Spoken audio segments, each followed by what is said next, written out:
স্বাস্থ্য বৃহত্তর কুমিল্লার সমিতি নাগরিক পরিষদ আয়োজিত আজকে এই প্রেসক্লাবের সামনে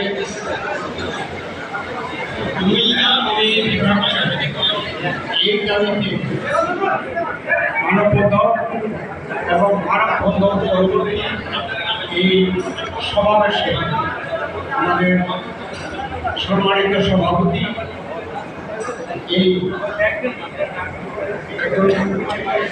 বর্তমান সরকারের সিনিয়র সচিব ABM শাহজাহান, এখানে উপস্থিত সকল দলের নেতৃবৃন্দ অনেকে এখানে আছেন। আমি কার নাম বলবো কার নাম বলবো, অনেকেই বক্তব্য রেখেছেন, সময়ের অভাবে অনেকে বক্তব্য রাখতে পারেননি।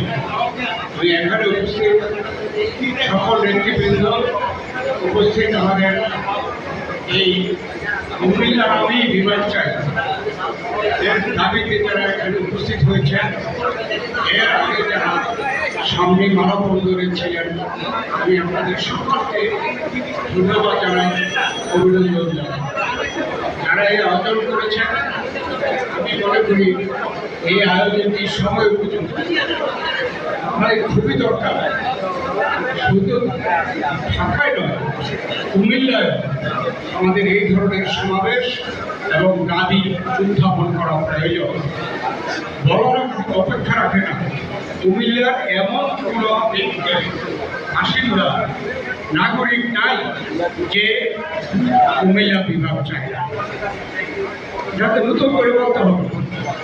কিন্তু বর্তমান সরকারকে উপলব্ধি করাতে হবে যে কুমিল্লার জনগণ আর সহ্য করতে রাজি না, আর ধৈর্য করতে রাজি না, এখন তারা বিভাগ চায়।